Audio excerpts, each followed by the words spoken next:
धूल के एक तूफान से पैदा हुई थी। और ये जो कहानी है ना, ये किताबों में नहीं मिलती। ये लिखी है पहाड़ों की दरारों में, जमीन की गहरी परतों में। ये किसी राजा या रानी की कहानी नहीं है। ये तो खुद इस धरती के जन्म की दास्तां है। तो चलिए, वक्त में बहुत बहुत पीछे चलते हैं और इस कहानी का पहला पन्ना पलटते हैं। वहां जहां हमारे प्लेनेट का जन्म हुआ था, एक जबरदस्त शुरुआत के साथ। सोच के देखिए, लगभग 4.5 अरब साल पहले गैस और धूल का एक घूमता हुआ बादल, उसमें आग लगी और जन्म हुआ हमारी पृथ्वी का। फिर करोड़ों सालों तक ये बस आग का एक दहकता हुआ गोला थी। धीरे धीरे इसकी ऊपरी सतह ठंडी हुई और एक ठोस परत बनी। और फिर आज से कोई 30 करोड़ साल पहले धरती का नक्शा आज जैसा बिल्कुल नहीं था। सारे के सारे कॉन्टिनेंट्स एक साथ जुड़े हुए थे, एक सुपर कॉन्टिनेंट में, जिसे पेंजिया कहते हैं। तो ये तो हुई पूरी दुनिया की बात। अब आइए फोकस करते हैं जमीन के उस एक टुकड़े पर जिसकी किस्मत में आगे चलकर भारत बनना लिखा था। ये सुनने में शायद अजीब लगे, लेकिन इंडिया हमेशा से वहां नहीं था जहां आज है। नहीं, लगभग 20 करोड़ साल पहले ये गोंडवाना नाम के एक विशाल सुपर कॉन्टिनेंट का हिस्सा था और उस वक्त अफ्रीका, ऑस्ट्रेलिया और अंटार्कटिका से जुड़ा हुआ था। सोचकर देखिए कैसी रही होगी वो दुनिया। फिर जमीन के नीचे जो टेक्टोनिक प्लेट्स हैं, उनमें हलचल हुई और इंडिया का जो लैंड मास था वो गोंडवाना से टूटकर अलग हो गया और बस शुरू हो गया इसका सफर नॉर्थ की तरफ। रफ्तार थी 16 सेंटीमीटर प्रति वर्ष। अब ये सुनने में भले ही कम लगे, लेकिन ऐसी जियोलॉजिकल मूवमेंट्स के हिसाब से ये रफ्तार तूफानी थी। करोड़ों साल के सफर के बाद आखिरकार इंडियन प्लेट यूरेशियन प्लेट से जा टकराई। और ये कोई मामूली टक्कर नहीं थी। ये एक ऐसी महाविशाल टक्कर थी जिसने जमीन को मोड़कर ऊपर उठाकर दुनिया की सबसे ऊंची पर्वत श्रृंखला हिमालयस को जन्म दिया। बस इस एक घटना ने इंडिया का नक्शा हमेशा हमेशा के लिए बदल कर रख दिया। तो यहां आकर जमीन की कहानी तो पूरी हुई, पर एक नई कहानी शुरू होने वाली थी, इंसानों की कहानी। चलिए अब देखते हैं कि इस नई नवेली धरती पर पहले कदम आखिर रखे किसने। बात है आज से लगभग 65,000 साल पहले की, जब अफ्रीका से निकलकर पहले मॉडर्न ह्यूमंस इंडियन सब कॉन्टिनेंट तक आ पहुंचे। तो जब वो यहां पहुंचे, उन्हें मिला क्या? उन्हें मिली एक ऐसी धरती जो नदियों से, घने जंगलों से और जानवरों से भरी हुई थी। उसी हिमालयन टक्कर ने इस जमीन को इतना उपजाऊ बना दिया था कि बसने के लिए इससे बेहतर जगह हो ही नहीं सकती थी। और बस यहीं से भारत में इंसान की कहानी की पहली ईंट रखी गई। अब आगे बढ़ते हैं और मानव विकास के उस लंबे दौर को समझते हैं जहां हजारों साल की तरक्की कुछ बहुत जरूरी ब्रेक थ्रूज में सिमट कर रह गई थी। देखिए, स्टोन एज को हम मोटा मोटी 3 हिस्सों में बांट सकते हैं। पहला पेलियोलिथिक, यानी जब इंसान एक हंटर गैदरर था, घुमंतू जीवन, पत्थर के साधारण औजार। फिर आया मेसोलिथिक, यहां आकर इंसान ने आग पर कंट्रोल करना सीखा, कला सामने आई। और फिर आखिर में आया नियोलिथिक दौर, जब इंसान ने खेती करना सीख लिया। और ये एक ऐसी क्रांति थी जिसने सब कुछ बदल डाला। ये जो नियोलिथिक रेवोल्यूशन है ना, ये इंसानी इतिहास का सबसे जरूरी मोड़ था, जब इंसान ने शिकार करना और भटकना छोड़कर खेती करना और एक जगह पर बसना शुरू किया। और बस इसी एक बदलाव ने गांव और फिर आगे चलकर महान सभ्यताओं के जन्म का रास्ता तैयार कर दिया। तो इस महान क्रांति का सबसे पहला, सबसे ठोस सबूत वो मिलता है मेहरगढ़ में, जो आज पाकिस्तान की बोलन वैली में है। ये लगभग 7000 BCE, यानी आज से कोई 9000 साल पुरानी बस्ती है और इसे इंडियन सब कॉन्टिनेंट का सबसे पहला गांव माना जाता है। और सुनिए, मेहरगढ़ कोई मामूली गांव नहीं था। यहाँ पर गेहूं की खेती के सबसे पहले सबूत मिले, यहीं पर जानवरों को पालतू बनाने के सबूत मिले और यहीं पर मिट्टी की ईंटों से बने घरों के भी सबसे पुराने निशान मिले। मतलब साफ है, इंडियन सब कॉन्टिनेंट की सभ्यता इजिप्ट या मेसोपोटामिया की सभ्यताओं जितनी ही पुरानी। तो मेहरगढ़ जैसे गांवों ने एक बहुत बड़े बदलाव की नींव तो रख दी थी, लेकिन पिक्चर अभी बाकी थी। ये तो बस शुरुआत थी। चलिए देखते हैं कि इन छोटे छोटे गांवों से आगे क्या बना। देखिए, इसका सीक्वेंस बड़ा सिंपल है। खेती से अनाज जरूरत से ज्यादा यानी सरप्लस पैदा होने लगा। इस सरप्लस अनाज की वजह से आबादी तेजी से बढ़ने लगी और जब आबादी बढ़ी तो उस अनाज को स्टोर करने की, आपस में ट्रेड करने की और एक साथ मिलकर रहने के लिए प्लानिंग की जरूरत पड़ी।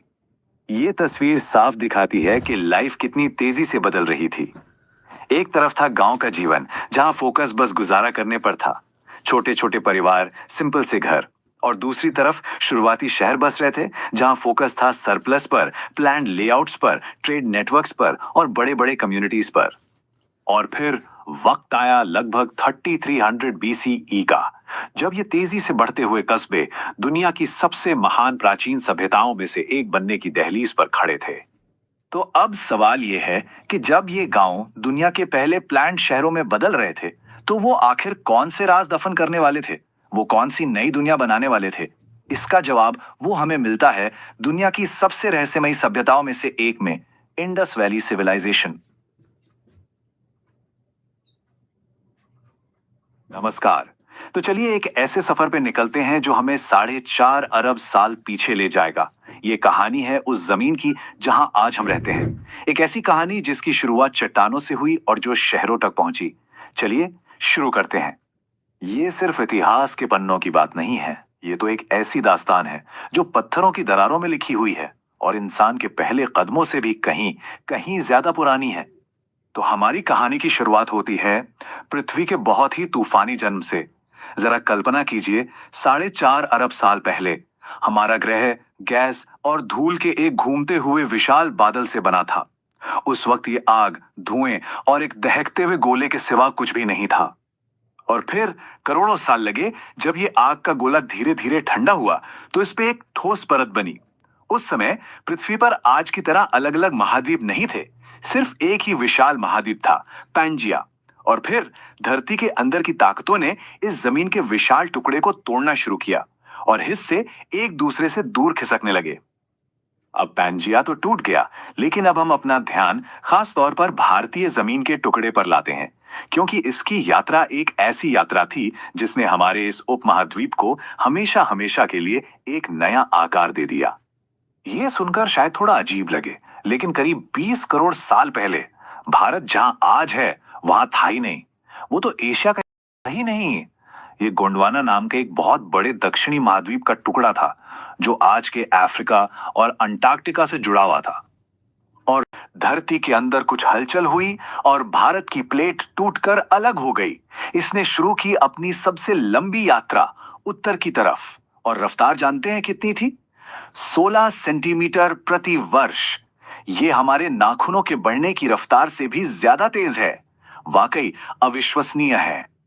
लाखों सालों का ये सफर, इसका अंत हुआ एक जबरदस्त महाविनाशकारी टक्कर के साथ। भारतीय प्लेट पूरी रफ्तार से एशियाई प्लेट से जा टकराई।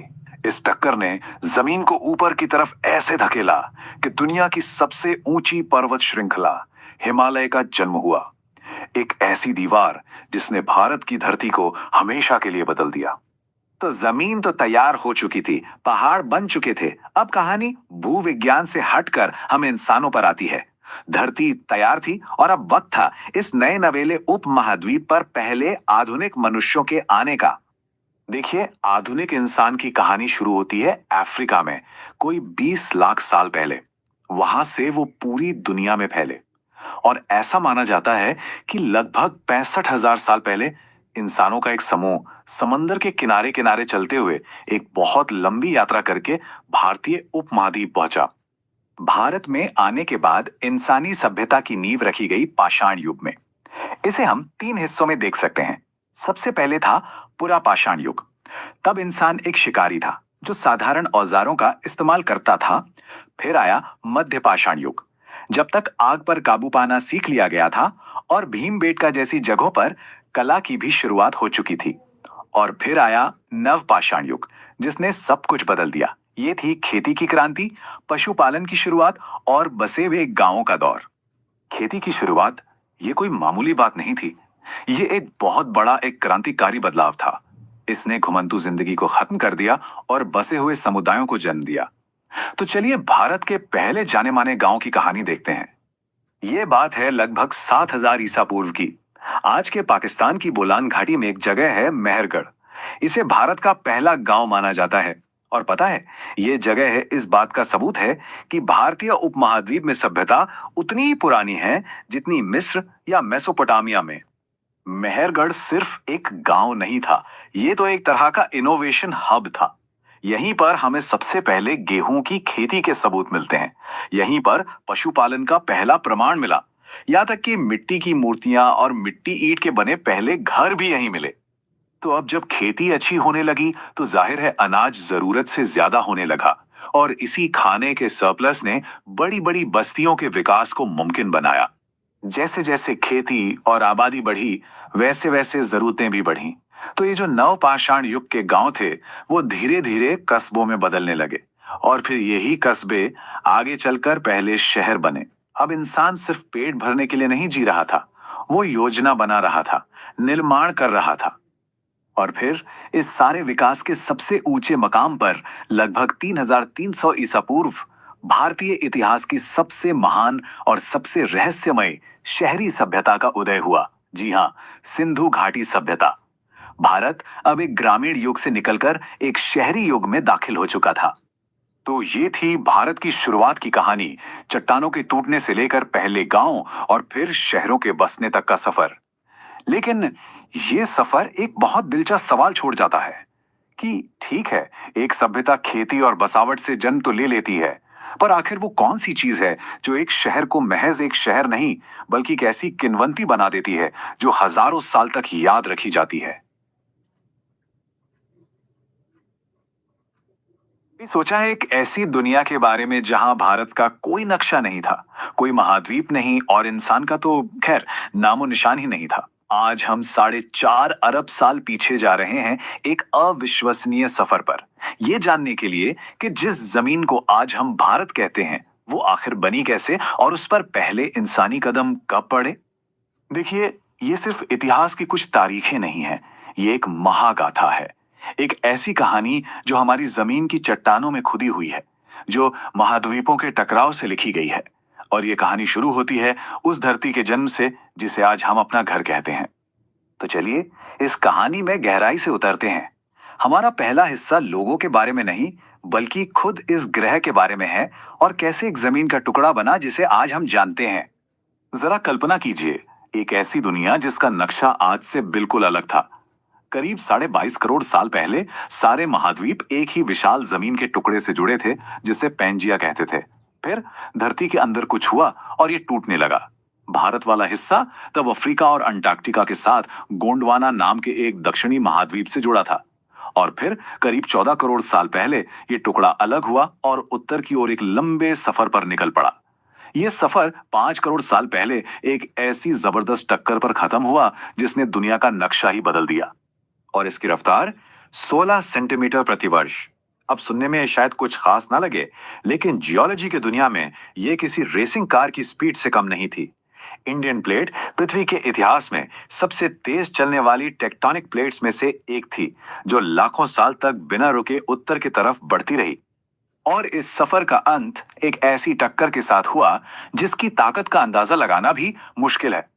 जब इंडियन प्लेट यूरेशियन प्लेट से टकराई तो उस जबरदस्त दबाव ने जमीन को ऐसे ऊपर उठाया जैसे कोई कागज मुड़ जाता है। और इसी से जन्म हुआ दुनिया की सबसे ऊंची पर्वत श्रृंखला हिमालय का। यह विशाल भूवैज्ञानिक घटना एक तरह से भारत की पहली धड़कन थी। इसने वो भौगोलिक पहचान बनाई जो आगे चलकर इसके भविष्य को तय करने वाली थी। तो ठीक है, जमीन तैयार हो चुकी थी, पहाड़ अपनी जगह पर थे, लेकिन एक बड़ा सवाल अब भी बाकी था। इस नई नवीली जमीन पर इंसान कब आए। चलिए अब अपनी कहानी को जियोलॉजी से हटाकर इंसानों के आने की तरफ मोड़ते हैं। तो मंच तैयार था, अब वक्त था कलाकारों के आने का। आइए अब कहानी के दूसरे अध्याय में चलते हैं और देखते हैं कि इस नई जमीन पर इंसानों ने अपने पहले कदम कैसे रखे। ये कहानी है पाषाण युग की। हमारी कहानी अब चट्टानों से हटकर इंसानों पर आ गई है। करीब 20 लाख साल पहले अफ्रीका में आधुनिक मानव का विकास हुआ और वहां से हमारे पुरखों ने एक ऐसी महायात्रा शुरू की जो हजारों पीढ़ियों तक चली। और फिर लगभग 65,000 साल पहले समंदर के किनारों का पीछा करते करते शिकारियों का एक छोटा सा समूह उस जमीन पर पहुंचा जिसे आज हम भारत कहते हैं। भारत में इंसानी जिंदगी का ये जो शुरुआती दौर था, उसे हम पाषाण युग या स्टोन एज कहते हैं। अब नाम से ही साफ है ना।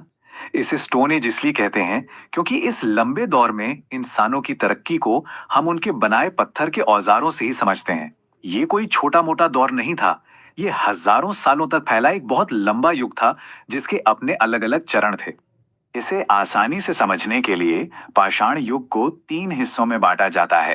पहला, पुरा पाषाण, जब इंसान घुमंतू शिकारी थे और बहुत ही साधारण औजारों का इस्तेमाल करते थे। फिर आया मध्य पाषाण, जब इंसानों ने आग पर काबू पाया, बेहतर और छोटे औजार बनाए और भीमबेटका जैसी जगहों पर गुफाओं में पेंटिंग के जरिए खुद को एक्सप्रेस करना शुरू किया। और आखिर में आया नवपाषाण, वो क्रांतिकारी दौर जिसने सब कुछ बदल कर रख दिया। और फिर आया नवपाषाण काल। देखिए, ये सिर्फ एक बदलाव नहीं था, ये एक क्रांति थी। इंसानों ने पहली बार खेती करना सीखा, उन्होंने जानवरों को पालना शुरू किया। इन 2 चीजों ने सब कुछ बदल दिया। अब उन्हें खाने की तलाश में दर दर भटकने की जरूरत नहीं थी। वो एक जगह बस सकते थे और समुदाय बना सकते थे। और इसी क्रांति से जन्म हुआ भारत के पहले गांवों का। तो अब देखते हैं कि इस नवपाषाण क्रांति का सीधा नतीजा क्या निकला। नतीजा था भारत के पहले बसे हुए गांव का जन्म, जो एक तरह से सभ्यता की सुबह थी। आज के पाकिस्तान की बोलान घाटी में करीब 9,000 साल पहले एक बस्ती ने आकार लिया। नाम था मेहरगढ़। ये कोई मामूली गांव नहीं था। इसे भारतीय उपमहाद्वीप का पहला ज्ञात गांव माना जाता है। यहीं पर हमें इस इलाके में खेती और एक जगह टिक कर रहने वाली जिंदगी के सबसे पुराने सबूत मिलते हैं। ये सभ्यता की पहली किरण थी। जब भी हम दुनिया की सबसे पुरानी सभ्यताओं की बात करते हैं तो अक्सर जहन में मिस्र और मेसोपोटामिया का नाम आता है ना। लेकिन सच तो यह है कि मेहरगढ़ के सबूत हमें बताते हैं कि भारतीय उपमहाद्वीप में सभ्यता की जड़ें उतनी ही और शायद उनसे भी ज्यादा गहरी हैं। अब देखिए, हुआ ये कि जब खेती शुरू हो गई तो लोगों के पास जरूरत से ज्यादा अनाज होने लगा। इसे सरप्लस कहते हैं। इस फालतू खाने की वजह से आबादी बढ़ने लगी और जैसे जैसे आबादी बढ़ी, छोटे छोटे गांव धीरे धीरे बाजारों, गोदामों और सड़कों के साथ बड़े और ज्यादा व्यवस्थित कस्बों में बदलने लगे। धरती बदल चुकी थी, इंसान बदल रहा था। एक नया युग दरवाजे पर दस्तक दे रहा था और वो था सिंधु घाटी सभ्यता का युग। ये छोटे छोटे गांव और कस्बे अब उपमहाद्वीप की पहली महान शहरी सभ्यता के उदय की नींव रख रहे थे। तो चट्टान से गांव और गांव से शहर तक का हमारा ये सफर हमें इतिहास के एक बहुत ही रोमांचक मोड़ पर ले आया है। सवाल यह है, हजारों साल पहले बने इन पहले शहरों में आखिर कौन से राज दफन थे और उन्होंने उस महान सिंधु घाटी सभ्यता को कैसे जन्म दिया जिसके रहस्य आज भी हमें हैरान करते हैं। जरा सोचिए, 2 राजा, 2 एकदम अलग अलग रास्ते और एक ऐसा साम्राज्य जिसने भारत का नक्शा हमेशा हमेशा के लिए बदल दिया।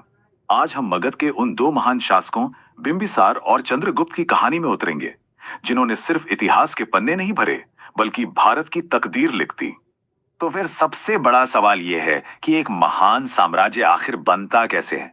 क्या वो दोस्ती और समझदारी की नींव पर खड़ा होता है या फिर उसे ताकत और जंग की आग में तपाया जाता है? यही 2 अलग अलग फलसफे या यूं कहें कि 2 रास्ते हमारी आज की इस पड़ताल का दिल हैं। तो चलिए मिलते हैं हमारी कहानी के 2 किरदारों से। एक तरफ है बिंबिसार, वो आर्किटेक्ट जिन्होंने मगध साम्राज्य की पहली ईंट रखी, उसकी नींव डाली।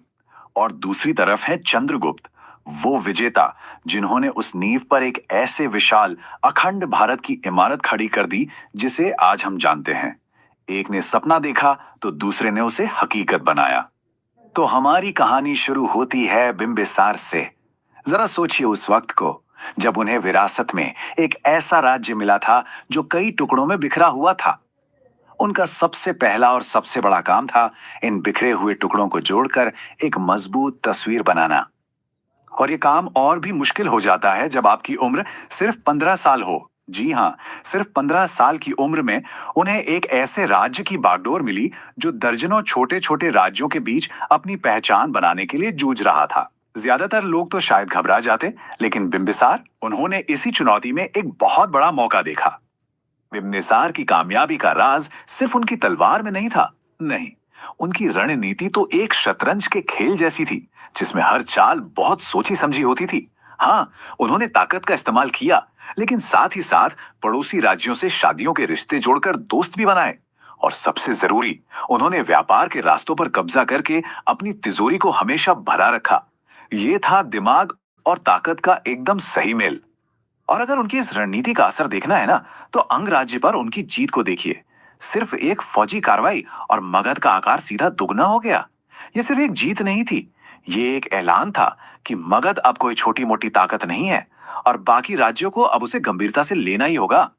उनकी कामयाबी इतनी बड़ी थी कि सोचिए, सदियों बाद ग्रीक इतिहासकारों तक ने इस बात का लोहा माना। उन्होंने साफ साफ लिखा कि बिंबिसार ही वो पहले राजा थे जिन्होंने मगध को एक छोटी सी रियासत से उठाकर एक महाशक्ति बनाया। उन्होंने एक ऐसी चट्टान जैसी मजबूत नींव रखी जिस पर आने वाली पीढ़ियों ने एक शानदार इमारत खड़ी की। अब कहानी में एक जबरदस्त मोड़ आता है, वक्त आगे बढ़ता है और मंच पर एंट्री होती है चंद्रगुप्त की। उनके आने से मगध का पूरा मिजाज ही बदल गया। अब कूटनीति की जगह तलवार ने ले ली थी और शांति की जगह ले ली थी क्रांति की आग ने। जैसा कि हम यहाँ देख सकते हैं, बिंबिसार और चंद्रगुप्त के बीच लगभग 200 साल का लंबा फासला था और ये 200 साल कोई मामूली वक्त नहीं था। इस दौरान मगध की सियासत में बहुत कुछ बदल चुका था और एक बड़े तूफान के लिए जमीन पूरी तरह से तैयार हो रही थी। तो सवाल है, वो तूफान क्या था? वो था नंद वंश का क्रूर और जालिम शासन। उनके जुल्म और भ्रष्टाचार से जनता का जीना मुहाल हो गया था। हर तरफ बस डर का माहौल था।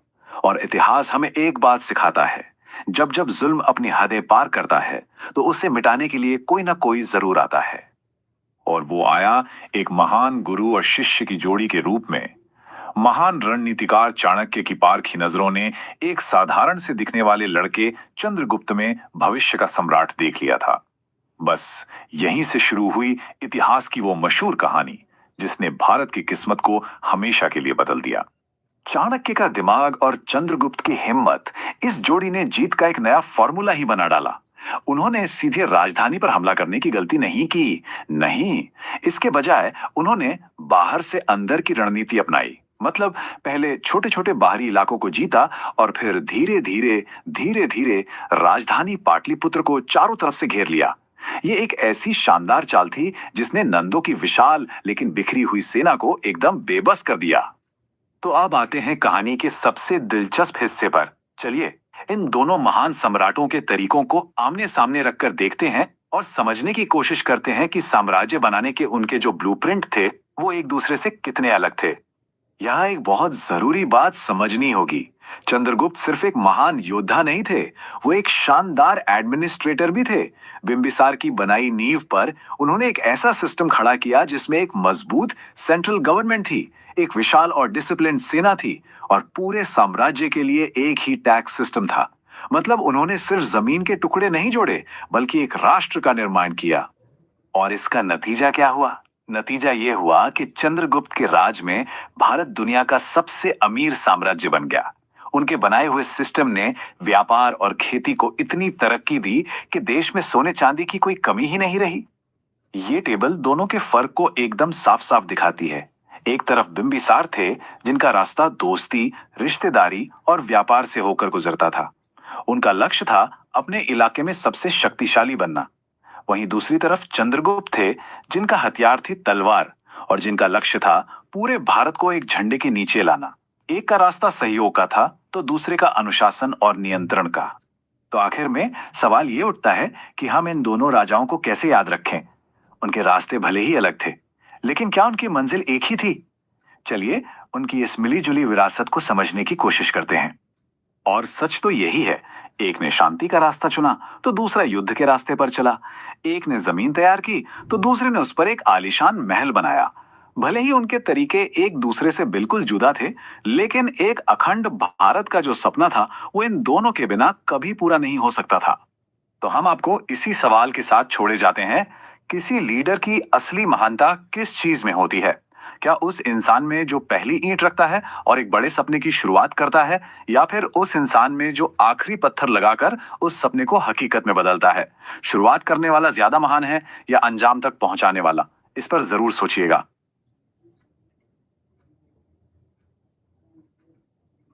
नमस्कार। चलिए एक ऐसी जगह की कल्पना करते हैं जहां से भारत के सबसे शक्तिशाली साम्राज्यों का जन्म हुआ। आज हम उसी प्राचीन धरती मगध की कहानी में उतरने वाले हैं, जिसने भारत के इतिहास को एक नया आकार दिया। तो सवाल ये है कि भारत का पहला विशाल अखंड साम्राज्य आखिर बना कहाँ था? इस एक सवाल का जवाब हमें इतिहास की एक असाधारण यात्रा पर ले जाता है, और उस यात्रा का केंद्र है मगध। इस कहानी को हम परत दर परत खोलेंगे। सबसे पहले हम मगध की शक्ति के रहस्यों को जानेंगे। फिर देखेंगे कि कैसे मौर्यों ने इस शक्ति का इस्तेमाल करके भारत को एक किया। इसके बाद हम गुप्तों के शानदार स्वर्ण युग की यात्रा करेंगे, और अंत में समझेंगे कि इन महान साम्राज्यों ने आज हमारे लिए क्या छोड़ा है। देखिए, किसी भी महान साम्राज्य की कहानी उसकी जमीन और उसके संसाधनों से ही शुरू होती है, और मगध के मामले में ये बात बिल्कुल सच है, बल्कि शायद इसका सबसे बड़ा उदाहरण भी। मगध की सफलता कोई संयोग नहीं थी। उसे प्रकृति से ही एक ऐसी बढ़त मिली थी जिसे हराना मुश्किल था। गंगा की उपजाऊ घाटी, मतलब खाने पीने की कोई कमी नहीं। जमीन के नीचे छिपी लोहे की खदानें, इसका मतलब उस जमाने के सबसे एडवांस्ड हथियार। उसकी पहली राजधानी राजगीर तो जैसे पहाड़ों के बीच एक कुदरती किला थी, और गंगा सोन जैसी नदियां, वो तो व्यापार और सेना के लिए किसी हाईवे से कम नहीं थी। ये करीब 1000 साल का वो इतिहास है जिसने भारत को आकार दिया। हर्यक और शिशुनाग जैसे शुरुआती राजवंशों ने एक नींव रखी, जिस पर मौर्य और फिर गुप्त साम्राज्यों की शानदार इमारतें खड़ी हुईं। ये एक महाकाव्य की तरह है, और हम इसके सबसे रोमांचक अध्यायों को देखने जा रहे हैं। मौर्यों के आने से ठीक पहले नंद साम्राज्य ने पहली बार दुनिया को मगध की असली ताकत का प्रदर्शन करके दिखाया। उन्होंने पूरी गंगा घाटी को एक शासन के नीचे लाकर यह साबित कर दिया कि मगध के संसाधनों से कितना विशाल और शक्तिशाली साम्राज्य खड़ा किया जा सकता है। उनकी दौलत और सैन्य शक्ति के किस्से दूर दूर तक मशहूर थे। 20,000, सोच कर देखिए, 20,000 से ज्यादा युद्ध हाथी। ये सिर्फ एक संख्या नहीं है, ये उस समय की दुनिया की सबसे बड़ी और सबसे खौफनाक सेनाओं में से एक का प्रतीक था। और यही वो ताकत थी जिसने नंदों को लगभग अपराजय, मतलब अनबीटेबल बना दिया था। तो नंदों ने एक बहुत बड़ा मंच तैयार कर दिया था। अब बस एक ऐसे नायक की जरूरत थी जो इस मंच पर इतिहास का सबसे बड़ा नाटक खेल सके, और वो नायक थे मौर्य, जिन्होंने पहली बार भारत को एक सूत्र में पिरोया। महान रणनीतिकार चाणक्य के मार्गदर्शन में एक नौजवान योद्धा चंद्रगुप्त मौर्य ने न सिर्फ अत्याचारी नंद शासक को उखाड़ फेंका, बल्कि एक ऐसा सपना पूरा किया जो पहले किसी ने नहीं किया था। अपनी सैन्य जीत और राजनीतिक दूरदर्शिता से उन्होंने भारत के पहले वास्तविक अखंड साम्राज्य की नींव रखी। ये तुलना बहुत दिलचस्प है। अगर चंद्रगुप्त मौर्य ने बल और रणनीति से भारत का राजनीतिक एकीकरण किया, तो उनके पोते सम्राट अशोक ने धम्म के सिद्धांत के माध्यम से भारत को आध्यात्मिक रूप से एक किया। कह सकते हैं कि एक ने साम्राज्य का शरीर बनाया, तो दूसरे ने उसमें आत्मा डाली। इतिहास में कुछ ही कहानियां सम्राट अशोक के बदलाव जितनी शक्तिशाली हैं।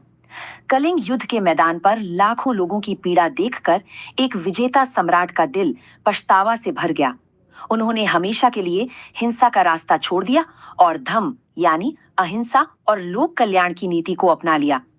ये सिर्फ एक नीति नहीं थी, ये एक क्रांति थी जिसके शांति के संदेश को उन्होंने पूरी दुनिया में फैलाया। मौर्यों के पतन के कई 100 सालों बाद मगध की धरती ने एक बार फिर इतिहास को एक नया मोड़ दिया। इस बार उदय हुआ गुप्त साम्राज्य का एक ऐसा युग जिसे आज भी भारत का स्वर्ण युग कहा जाता है। भारत का स्वर्ण युग ये सिर्फ एक उपाधि नहीं है, ये एक ऐसे समय का जिक्र है जब भारत सिर्फ सैन्य या राजनीतिक रूप से ही नहीं, बल्कि ज्ञान, कला और संस्कृति के शिखर पर पहुंच गया था। समुद्रगुप्त और चंद्रगुप्त द्वितीय जैसे महान शासकों ने न केवल साम्राज्य को बड़ा किया, बल्कि उन्होंने कवियों, वैज्ञानिकों और कलाकारों को भी संरक्षण दिया। उनके शासनकाल में कला, साहित्य और विज्ञान अपने चरम पर पहुंचे, क्योंकि वो समझते थे कि एक महान साम्राज्य केवल जीत से नहीं बल्कि ज्ञान और संस्कृति से भी बनता है। इस स्वर्ण युग की उपलब्धियां आज भी हमें हैरान करती हैं। संस्कृत साहित्य अपनी ऊंचाइयों पर था। गणित में शून्य की क्रांतिकारी अवधारणा ने दुनिया को हमेशा के लिए बदल दिया। खगोलविदों ने सितारों के रहस्यों को सुलझाया और मूर्तिकला और वास्तुकला ने तो ऐसे चमत्कार किए जो आज भी हमारे सामने खड़े हैं। तो इस 1000 साल की शानदार यात्रा के बाद सवाल ये उठता है कि इन साम्राज्यों ने हमारे लिए आखिर छोड़ा क्या है? उनकी स्थायी विरासत क्या है? अगर संक्षेप में कहें तो मगध की रणनीतिक नींव पर मौर्यों ने राजनीतिक एकता का एक मजबूत स्तंभ खड़ा किया और उसी नींव पर गुप्तों ने सांस्कृतिक उत्कृष्टता का शिखर बनाया। इन दोनों ने मिलकर ही भारतीय उपमहाद्वीप की उस मूल पहचान को गढ़ा जिसकी गूंज आज भी सुनाई देती है। तो ये सोचने वाली बात है ना, कि क्या इन महान साम्राज्यों की विरासत, चाहे वो अशोक का शांति का संदेश हो या गुप्त काल की वैज्ञानिक खोजें, आज भी हमारे समाज, हमारी संस्कृति और हमारी दुनिया में किसी न किसी रूप में जीवित है। मौर्य साम्राज्य की नींव रखी गई। चंद्रगुप्त का शासन सिर्फ जीत तक ही सीमित नहीं था। असल में यहीं से भारत के एक सुनहरे दौर की शुरुआत हुई। पूरे देश के लिए एक जैसा कानून बनाया गया, लोगों को निष्पक्ष न्याय मिला और व्यापार फला फूला, जिससे देश में खुशहाली आई। लेकिन सम्राट के पीछे वो रणनीतिकार था जिसने ये सब मुमकिन किया। तो चाणक्य की विरासत क्या है? उनका क्या असर रहा? चाणक्य ने हमें सिर्फ एक साम्राज्य नहीं दिया, उन्होंने हमें अर्थशास्त्र दिया। ये एक ऐसा ग्रंथ है जिसमें राजकाज, अर्थव्यवस्था और युद्ध नीति के बारे में ऐसी बातें लिखी हैं जो आज भी दुनिया भर के विद्वानों के लिए एक मिसाल हैं। तो संक्षेप में कहानी ये है कि कैसे एक अपमानित विद्वान के संकल्प ने एक सम्राट को जन्म दिया, एक बिखरे हुए राष्ट्र को एक नई दिशा दी और इतिहास को हमेशा हमेशा के लिए बदल कर रख दिया। ये कहानी हमें एक बहुत बड़ा सवाल सोचने पे मजबूर करती है। अगर दृढ़ संकल्प और सही रणनीति एक साथ मिल जाएं, तो वो क्या कुछ नहीं बदल सकते। शायद इतिहास हमें यही सिखाता है कि इसकी कोई सीमा नहीं है। देखिए, इतिहास में कुछ कहानियां सिर्फ बीती हुई घटनाओं का लेखा जोखा नहीं होती, वो भविष्य बनाती हैं। तो चलिए आज बात करते हैं एक ऐसी ही कहानी की। एक कहानी, एक पर्सनल इंसल्ट की, एक जबरदस्त एम्बिशन की, जिसने कह सकते हैं पूरे सब कॉन्टिनेंट की तकदीर ही पलट कर रख दी। तो ये सिर्फ एक कहानी नहीं है, बल्कि ये इतिहास का वो टर्निंग पॉइंट है, वो निर्णायक मोड़ जिसने भारत का नक्शा हमेशा हमेशा के लिए बदल दिया। चलिए जरा और गहराई से समझते हैं इस पूरी गाथा को। चलिए थोड़ा पीछे चलते हैं, 4वीं शताब्दी ईसा पूर्व के भारत में। वो दौर था जब अलेक्जेंडर के हमले से नॉर्थ वेस्टर्न बॉर्डर्स, मतलब पश्चिमोत्तर सीमाएं पूरी तरह से हिल चुकी थीं। देश छोटे छोटे दर्जनों राज्यों में बटा हुआ था, लेकिन इन सब के ऊपर एक सुपर पावर थी, एक महाशक्ति मगध, और यहाँ हुकूमत थी नंद वंश की। 2 लाख, जी हाँ 2 लाख, ये आंकड़ा है राजा धनानंद की पैदल सेना का। मतलब जरा सोचिए, उस जमाने में ये इतनी बड़ी ताकत थी कि कोई उसे चुनौती देने के बारे में सोच भी नहीं सकता था। और ये तो सिर्फ पैदल सैनिक थे। इसके अलावा धनानंद की फौज में थे 20,000 घुड़सवार और 3,000 युद्ध हाथी। इतनी बड़ी और ऑर्गेनाइज्ड आर्मी के सामने कौन टिक पाता? इसीलिए तो धनानंद उस दौर का सबसे ताकतवर और शायद सबसे खौफनाक शासक था। लेकिन जैसा कि अक्सर होता है, जब ताकत बेहिसाब हो जाती है तो उसका नशा अक्सर पतन की वजह बनता है। धनानंद के जालिम राज में लोग भारी भरकम टैक्स और जुल्म के बोझ तले दबे हुए थे, और यही इस इतने बड़े साम्राज्य की सबसे बड़ी और सबसे खतरनाक कमजोरी थी। और यहीं से कहानी एक ऐसा मोड़ लेती है जहां एक मामूली सा लगने वाला पर्सनल इंसल्ट, एक पर्सनल ह्यूमिलिएशन, एक बहुत बड़ी क्रांति की वजह बन जाता है। तो इसी माहौल में, इसी उथल पुथल के बीच एंट्री होती है तक्षशिला यूनिवर्सिटी के एक ब्रिलियंट स्कॉलर और स्ट्रैटेजिस्ट की, चाणक्य, वो मगध पहुंचे थे एक सपना लेकर, एक अखंड भारत का, एक ऐसे राष्ट्र का जहां इंसाफ हो और जहां राजा प्रजा का सेवक हो। लेकिन सत्ता के नशे में चूर धनानंद को ये सब कहाँ समझ आने वाला था। उसने चाणक्य के ज्ञान की इज्जत करने की बजाय भरी सभा में उन्हें एक साधारण ब्राह्मण कहकर जलील कर दिया। और शायद ये उसकी जिंदगी की सबसे बड़ी और आखिरी गलती थी। बस उसी पल, उस अपमान के पल में चाणक्य ने अपनी शिखा खोल दी और कसम खाई कि जब तक वो इस घमंडी नंद वंश को जड़ से उखाड़ नहीं फेंकेंगे, तब तक वो इसे दोबारा नहीं बांधेंगे। एक पर्सनल इंसल्ट अब एक हिस्टोरिकल मिशन बन चुका था। तो कसम तो ले ली गई थी, लेकिन इसे पूरा करने के लिए एक असाधारण योद्धा चाहिए था। एक ऐसा शख्स जो इस नामुमकिन से लगने वाले काम को मुमकिन बना सके। और यहीं से शुरू हुई चाणक्य की तलाश। और फिर उनकी नजर पड़ी एक लड़के पर, एक मामूली से दिखने वाले लड़के पर, चंद्रगुप्त। वो गरीबी में पला बढ़ा था बिल्कुल, लेकिन उसकी आंखों में एक सम्राट वाली चमक थी, एक जबरदस्त विल पावर था। चाणक्य ने चंद्रगुप्त को अपना शिष्य बना लिया, उसे अपनी पनाह में ले लिया और उसे सब कुछ सिखाया। युद्ध, राजनीति, डिप्लोमेसी, इकोनॉमिक्स, सब कुछ। चाणक्य का दिमाग और चंद्रगुप्त की बहादुरी, ये दोनों जब मिले तो बनी इतिहास की सबसे पावरफुल गुरु शिष्य की जोड़ी। तो अब सवाल ये था कि इतने बड़े साम्राज्य को गिराया कैसे जाए। ये सिर्फ ताकत का खेल नहीं था, बिल्कुल नहीं। ये तो दिमाग का खेल था, स्ट्रैटेजी का। और इसमें चाणक्य का दिमाग ही सबसे बड़ा हथियार था। और मजे की बात यह है कि उनकी पहली कोशिश नाकाम रही थी। चंद्रगुप्त ने सीधा कैपिटल पाटलिपुत्र पर हमला कर दिया और वो हार गए। लेकिन चाणक्य के लिए यह हार अंत नहीं थी, ये एक बहुत बड़ा सबक था। तो इस हार से सीखकर चाणक्य ने स्ट्रैटेजी पूरी तरह बदल दी।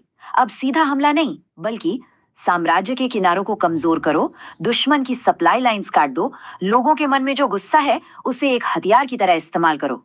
मतलब उन्होंने नंद साम्राज्य के साइज को ही उसकी सबसे बड़ी कमजोरी में बदल दिया। कमाल की स्ट्रैटेजी थी। और आखिरकार उनकी ये स्ट्रैटेजी, उनका ये सब्र काम आया। एक राजवंश का सूरज डूबा तो भारत के इतिहास में एक नए शानदार अध्याय का सूरज उगा। फाइनल बैटल, आखिरी लड़ाई जीत ली गई। चंद्रगुप्त ने धनानंद को हरा गया। चाणक्य की कसम पूरी हुई और नंद वंश का नाम हमेशा के लिए इतिहास से मिट गया। इसके बाद तो सब कुछ बहुत तेजी से हुआ। 322 बीसीई में धनानंद का तख्ता पलट और ठीक अगले साल 321 बीसीई में चंद्रगुप्त मौर्य बने सम्राट। और इसी के साथ नींव रखी गई भारत के पहले महान इंटीग्रेटेड एम्पायर की, मौर्य साम्राज्य की। चंद्रगुप्त के राज में भारत में एक नया सुनहरा दौर शुरू हुआ। ये दौर था जस्टिस का, अच्छे एडमिनिस्ट्रेशन का, ट्रेड का, यानी नंदों के जालिम राज से बिल्कुल उल्टा। तो ये कहानी यही तो दिखाती है कि कैसे एक अपमानित स्कॉलर के जबरदस्त विल पावर ने जब एक काबिल योद्धा की बहादुरी से हाथ मिलाया तो सिर्फ एक सम्राट ही नहीं बना, बल्कि एक पूरे देश को एक नई दिशा मिली। एक ऐसी दिशा जो सदियों तक कायम रही। तो आखिर में ये कहानी एक सवाल जरूर छोड़ जाती है। असली ताकत है क्या? एक राजा की लाखों की फौज, या फिर एक शिक्षक की वो कसम जिसमें इतिहास का रुख बदलने की ताकत हो? भारतीय इतिहास में ना कई शक्तिशाली और विवादास्पद साम्राज्यों की कहानियां हैं, लेकिन आज हम बात करेंगे एक ऐसे वंश की, नंद वंश। आखिर कैसे हुआ इसका उदय और फिर इसका पतन क्यों हो गया? चलिए आज इसी कहानी को थोड़ा और करीब से समझते हैं। जरा इस एक लाइन पर गौर कीजिए। ग्रीक हिस्टोरियंस ने लिखा था कि नंदों के पास सोने के पहाड़ों के बराबर धन था। सोचिए जरा, एक ऐसा साम्राज्य जिसके पास सोने के पहाड़ हों। ये सिर्फ दौलत की बात नहीं थी, ये एक ऐसी जबरदस्त ताकत थी जिसकी गूंज भारत से हजारों मील दूर ग्रीस तक सुनाई दे रही थी। और सबसे हैरान करने वाली बात जानते हैं क्या है? इतने बड़े, इतने विशाल साम्राज्य की नींव एक नाई के बेटे ने रखी थी। ये एक ऐसी कहानी है जहां समाज की सारी सीमाओं को तोड़कर कोई सत्ता के शिखर तक पहुंच गया, और ऐसा करके उसने दुनिया का पावर बैलेंस हमेशा के लिए बदल दिया। तो आखिर कौन था वो इंसान जिसने इस साम्राज्य की नींव रखी? चलिए बात करते हैं इस वंश के संस्थापक महापद्म नंद की। देखिए, महापद्म नंद की कहानी कोई मामूली कहानी नहीं है। पुराणों में तो उन्हें दूसरा परशुराम तक कहा गया है। वो शूद्र वर्ण से आते थे, मतलब उस वक्त के सोशल स्ट्रक्चर में काफी नीचे से। लेकिन इसके बावजूद उनका एम्बिशन वो आसमान छू रहा था। उन्होंने क्या किया? उन्होंने उस समय के शिशुनाग वंश का तख्ता पलट किया और मगध के सिंहासन पर अपना हक जमा लिया। पर महापद नंद सिर्फ सत्ता हासिल करके ही नहीं रुके। नहीं, उन्होंने उत्तर से दक्षिण और पूर्व से पश्चिम तक एक एक करके कई राज्यों को जीता और एक बहुत बड़ा साम्राज्य खड़ा कर दिया। और इसी जबरदस्त यूनिफिकेशन की वजह से उन्हें एकराट का टाइटल मिला। एकराट मतलब एक छत्र सम्राट, एक ऐसा राजा जिसके ऊपर कोई और नहीं। तो चलिए अब जरा उस दौर में चलते हैं जब नंद वंश अपनी मिलिट्री और फाइनेंशियल पावर के बिल्कुल पीक पर था। 2 लाख पैदल सैनिक। जरा सोचकर देखिए इस नंबर को। ये सिर्फ एक सेना नहीं थी, ये तो एक चलता फिरता शहर था। उस जमाने में ये एशिया की सबसे बड़ी और सबसे ताकतवर इन्फेंट्री मानी जाती थी। और हाँ, इन पैदल सैनिकों के साथ थे 20,000 घुड़सवार। इनकी वजह से सेना को स्पीड और एक कह सकते हैं कि एक लीथल एज मिलती थी। किसी भी दुश्मन को हैरान परेशान करने के लिए ये काफी थे। और इस आर्मी को पूरा करते थे 2,000 जंगी हाथी और 3,000 रथ। इन सबको मिलाकर ये उस समय की एक अजय मतलब अनडिफीटेबल फोर्स बन जाती थी। अरे ये ताकत इतनी जबरदस्त थी कि जब अलेक्जेंडर द ग्रेट दुनिया जीतने निकला था ना, तो उसकी सेना ने भी नंदों की फौज का सामना करने के सिर्फ ख्याल से ही व्यास नदी से आगे बढ़ने से मना कर दिया था। तो सवाल ये उठता है कि इतनी बड़ी सेना और इतने बड़े खजाने के लिए पैसा आखिर आता कहां से था? जवाब सिंपल था, जनता से। नंद शासकों ने बहुत भारी टैक्स लगाए थे और यही टैक्स एक तरफ उनकी ताकत का सोर्स थे, तो दूसरी तरफ यही उनके पतन का कारण भी बन रहे थे। हर कहानी में एक टर्निंग पॉइंट आता है। नंद वंश के लिए ये मोड़ और इसके पतन की शुरुआत हुई इसके आखिरी राजा धनानंद के साथ। बाप और बेटे में जमीन आसमान का फर्क था, सच में। एक तरफ था महापद्मनंद, एक विजनरी फाउंडर जिसने साम्राज्य को जोड़ा, और दूसरी तरफ था उसका बेटा धनानंद, एक घमंडी, एक जालिम शासक जो सब कुछ बिखेरने वाला था। धनानंद के राज में मगध की जनता का जीना मुश्किल हो गया था। बहुत ज्यादा टैक्स, जुल्म और उसका घमंड, इन सब ने लोगों के दिलों में एक विद्रोह की आग सी जला दी थी। वो अपनी दौलत और ताकत के नशे में जैसे पूरी तरह अंधा हो चुका था। और जब जुल्म अपनी हदें पार कर रहा था, ठीक तभी इतिहास ने एक करवट ली। अब कहानी में एंट्री होती है उस इंसान की जिसे इस विशाल साम्राज्य को घुटनों पर लाना था, आचार्य चाणक्य। धनानंद ने अपनी जिंदगी में कई गलतियां की, लेकिन उसकी सबसे बड़ी, सबसे घातक भूल अत्याचार नहीं था। उसकी सबसे बड़ी भूल थी एक साधारण से दिखने वाले विद्वान का भरी सभा में अपमान करना। और बस यही वो पल था जिसने इतिहास बदल कर रख दिया। जब भरी सभा में चाणक्य की बेइज्जती की गई तो उन्होंने अपनी शिखा खोल दी। शिखा मतलब वो चोटी जो ब्राह्मण अपने ज्ञान और सम्मान के प्रतीक के तौर पर रखते थे। और उन्होंने कसम खाई, ये कोई मामूली गुस्सा नहीं था, ये नंद साम्राज्य के विनाश का एक संकल्प था। तो चलिए अब इस कहानी के आखिरी हिस्से की तरफ बढ़ते हैं। वो हिस्सा जहां नंदों का अंत हुआ और एक नई शक्ति का जन्म हुआ। देखिए, चाणक्य के पास दिमाग तो था, लेकिन उन्हें एक तलवार की जरूरत थी। और उनकी ये तलाश खत्म हुई एक नौजवान, बहुत ही टैलेंटेड योद्धा पर, चंद्रगुप्त मौर्य। गुरु की स्ट्रैटेजी और शिष्य की बहादुरी, इन दोनों ने मिलकर इतिहास की सबसे पावरफुल जोड़ियों में से एक बनाई। और इनका मकसद सिर्फ एक था, नंद वंश का खात्मा। और फिर क्या था? चाणक्य की कूटनीति और चंद्रगुप्त की बहादुरी के सामने भारत का वो सबसे अमीर साम्राज्य ताश के पत्तों की तरह ढह गया। नंदों का अंत भारत के एक नए और शायद उनसे भी ज्यादा महान युग की शुरुआत थी। ये शुरुआत थी मौर्य साम्राज्य की, जिसने पहली बार भारत को पॉलिटिकल तौर पर एक किया। नंद वंश की कहानी सिर्फ इतिहास की किताबों का एक चैप्टर नहीं है। ये कहानी हमें एक बहुत जरूरी सवाल पे लाकर खड़ा करती है। सवाल यह है कि किसी भी शक्तिशाली साम्राज्य को असल में महान क्या बनाता है? क्या सिर्फ सोने के पहाड़ और एक बहुत बड़ी सेना, या फिर इंसाफ, सही गलत की समझ और अपनी ही प्रजा का सम्मान। इसका जवाब मुझे लगता है इतिहास ने हमें दे ही दिया है। नमस्कार। चलिए आज चलते हैं प्राचीन भारत के एक ऐसे गौरवशाली साम्राज्य की कहानी में जिसका नाम था अंग महाजनपद।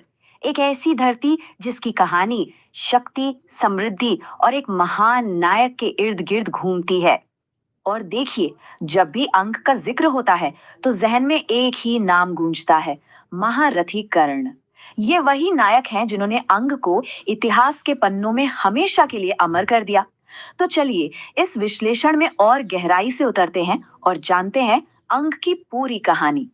तो अंग की जो प्रोमिनेंस की कहानी है ना, वो सही मायनों में कर्ण के साथ ही शुरू होती है। ये एक ऐसा टर्निंग पॉइंट था जिसने इस राज्य की तकदीर ही बदल दी। जरा सोचिए, बस एक पल, हस्तिनापुर की उस भरी सभा में जब दुर्योधन ने कर्ण को अंग देश का राजा घोषित किया, तो वो सिर्फ एक सम्मान या एक ताजपोशी नहीं थी, वो एक गुमनाम से राज्य का नेशनल स्टेज पर उदय था। इसी एक पल ने अंग को प्राचीन भारत के नक्शे पर एक मजबूत पहचान दे दी। कर्ण के आते ही अंग सिर्फ एक राज्य नहीं रहा, बल्कि एक आदर्श बन गया। उनकी शक्ति ने इसे दुश्मनों से सुरक्षा दी, उनके न्याय के सिद्धांतों ने प्रजा में विश्वास जगाया और उनकी दानवीरता की कहानियां वो तो आज भी घर घर में सुनाई जाती है। सही मायनों में ये अंग का स्वर्ण युग था। लेकिन अंग की पहचान सिर्फ कर्ण की वीरता तक ही सीमित नहीं थी।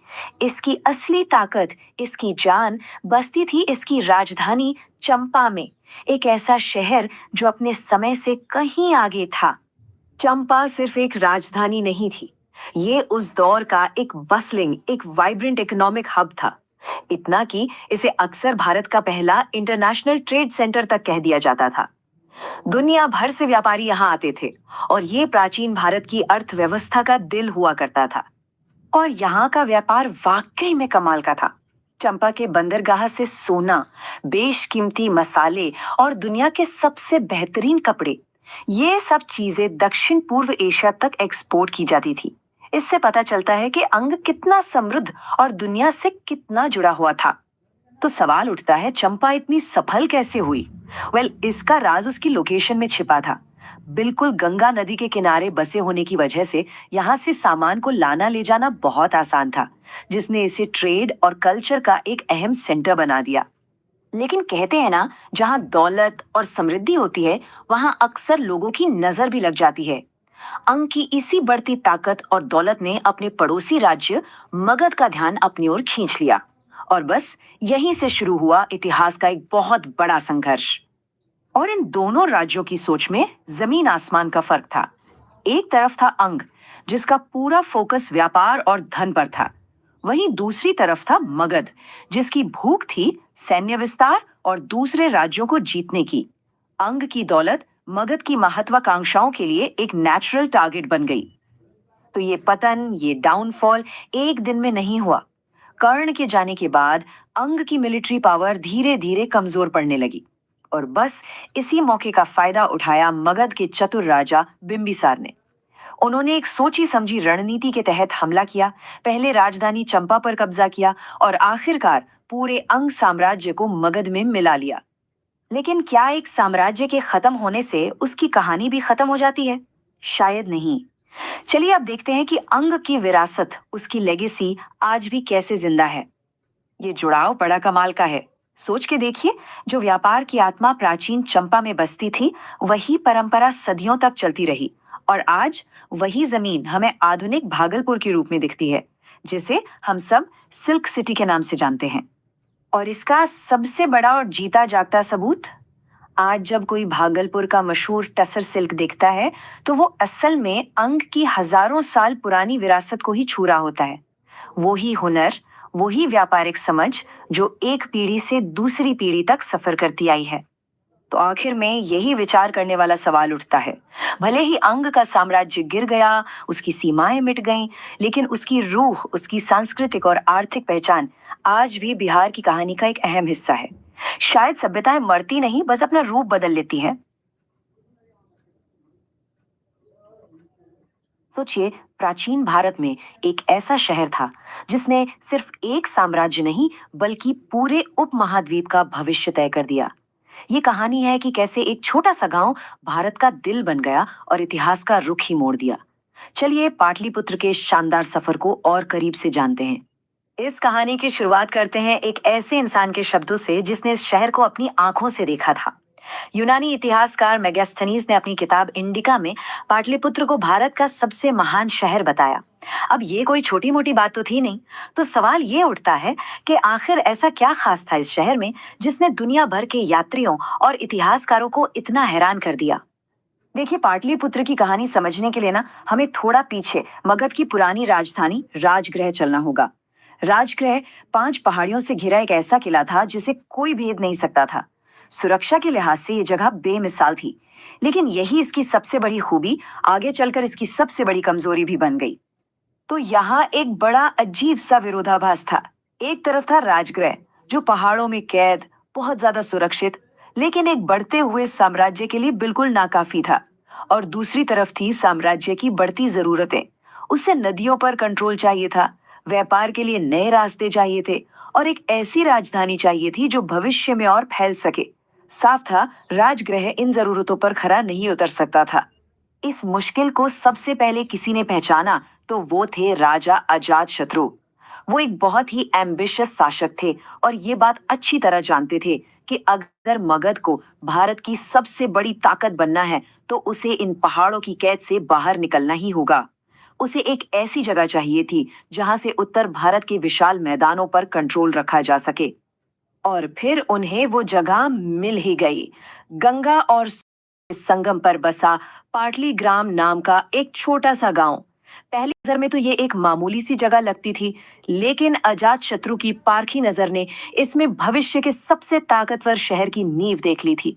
सच कहें तो ये एक स्ट्रेटेजिक मास्टर स्ट्रोक था। तो ये जो बदलाव था ये कोई रातों रात नहीं हुआ। पहले बिंबिसाल के समय राजगृह ही पावर सेंटर था। फिर आए उनके बेटे अजातशत्रु जिन्होंने भविष्य को भांपते हुए पाटलीग्राम में एक किले की नींव रखी। और आखिर में अजातशत्रु के बेटे उदयन ने इस विजन को हकीकत में बदला और पाटलिपुत्र को ऑफिशियली मगध की नई राजधानी बना दिया। तो चलिए अब इस ट्रांसफॉर्मेशन को थोड़ा और करीब से देखते हैं कि कैसे एक छोटा सा गांव एक विशाल महानगर में तब्दील हो गया। और इस कमाल के पीछे थी 2 पीढ़ियों की मेहनत, पिता अजातशत्रु और उनके बेटे उदयन। अजातशत्रु की सोच बहुत प्रैक्टिकल थी। उन्होंने सबसे पहले यहाँ एक मिलिट्री आउटपोस्ट बनाया ताकि दुश्मनों पर नजर रखी जा सके। फिर एक लकड़ी का किला खड़ा किया और सामान रखने के लिए एक सप्लाई डिपो बनाया। उनका मकसद साफ था, इसे एक फौजी अड्डे की तरह इस्तेमाल करना। लेकिन इस जगह को एक शहर की असली शक्ल दी उनके बेटे उदयन ने।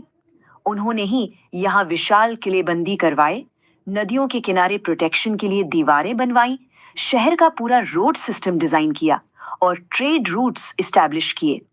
इसीलिए आइडिया भले ही अजातशत्रु का था, लेकिन पाटलिपुत्र का असली फाउंडर उदयन को ही माना जाता है। तो सवाल फिर वही है कि आखिर ये नई राजधानी इतनी कामयाब क्यों हुई? ऐसा क्या था पाटलिपुत्र में कि ये प्राचीन भारत की सत्ता का मतलब पावर का सेंटर बन गया, और वो भी सदियों तक? इसका जवाब छिपा है एक शब्द में, जल दुर्ग। पाटलिपुत्र असल में एक जल दुर्ग था, मतलब एक ऐसा किला जिसे पानी ने चारों तरफ से घेर रखा हो। गंगा, सोन और गंडक जैसी नदियां इसके लिए एक नेचुरल डिफेंस वॉल का काम करती थीं। इस पर हमला करना लगभग नामुमकिन था। पाटलिपुत्र की लोकेशन आप कह सकते हैं एकदम परफेक्ट थी। यहाँ से सारे बड़े नदी मार्गों पर कंट्रोल था। ये जमीनी व्यापार का हब बन गया। यहाँ से सेना को देश के किसी भी कोने में बहुत तेजी से भेजा जा सकता था। शॉर्ट में कहें तो पाटलिपुत्र आर्थिक और सामरिक दोनों ही लिहाज से भारत का दिल बन चुका था। देखिए, एक रणनीतिक फैसला कैसे इतिहास की धारा बदल देता है। पाटलिपुत्र का बनना एक ऐसा ही फैसला था। चलिए अब देखते हैं कि इसकी विरासत कितनी गहरी और लास्टिंग साबित हुई, क्योंकि इसका असर सिर्फ मगध तक ही नहीं रहा। ये नंबर देखिए, 3। ये सिर्फ एक गिनती नहीं है, ये पाटलिपुत्र के उस गौरव की कहानी है। ये उन 3 महान साम्राज्यों की कहानी है जिन्होंने इसी शहर को अपनी राजधानी बनाया। जी हाँ, भारत के 3 सबसे महान साम्राज्य मौर्य, शुंग और गुप्त, इन सभी का कैपिटल था पाटलिपुत्र। ये मौर्यों का एडमिनिस्ट्रेटिव सेंटर था, तो गुप्तों का कल्चरल हब। चंद्रगुप्त मौर्य से लेकर सम्राट अशोक और समुद्रगुप्त तक सबने यहीं से अपने विशाल साम्राज्यों पर राज किया। भारत के 3 गोल्डन एजेस इसी शहर की गोद में पले बढ़े। और जानते सबसे कमाल की बात क्या है? ये शहर आज भी जिंदा है। जी, प्राचीन पाटलिपुत्र की जगह पर ही आज का आधुनिक शहर पटना बसा हुआ है, जो बिहार की राजधानी है। यहाँ आज भी इतिहास और वर्तमान एक साथ सांस लेते हैं। तो आखिर में बस एक सवाल ही बचता है, इतिहास में ऐसे कितने शहर होंगे जो ये दावा कर सकें कि उन्होंने सिर्फ अपनी नहीं, बल्कि पूरे एक उपमहाद्वीप की किस्मत तय की हो? पाटलिपुत्र यकीनन उन शहरों में से एक है।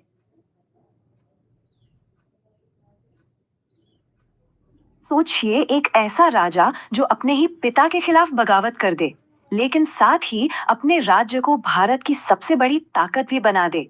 भारत के इतिहास में कुछ किरदार इतने ही पेचीदा रहे हैं, और ऐसा ही एक नाम है अजात शत्रु। आज हम इतिहास के पन्नों को पलटकर भारत की एक ऐसे ही शक्तिशाली और कह सकते हैं विवादित राजा की कहानी जानेंगे। नाम है अजात शत्रु। तो चलिए कहानी की शुरुआत करते हैं। समय है 6ठी शताब्दी ईसा पूर्व का। भारत तब 16 महाजनपदों यानी बड़े बड़े राज्यों में बटा हुआ था, और इन सब में सबसे ताकतवर था मगध, जहां हर्यक वंश के राजा बिंबिसार का एक शांतिपूर्ण राज चल रहा था। लेकिन इसी शांत माहौल के बीच बिंबिसार के घर में एक राजकुमार ने जन्म लिया, और उसके जन्म के साथ ही आई एक बहुत ही चौंकाने वाली भविष्यवाणी। ज्योतिषियों ने कहा, ये बालक अपने पिता के लिए तो विनाश लेकर आएगा, लेकिन अपने राज्य के लिए महानता लेकर आएगा। और ये भविष्यवाणी जैसे सच होती दिख रही थी। अजातशत्रु बचपन से ही अपने पिता से एकदम अलग था। उसे शांति और धर्म में नहीं, बल्कि युद्ध की कला में गहरी दिलचस्पी थी। वो रणनीति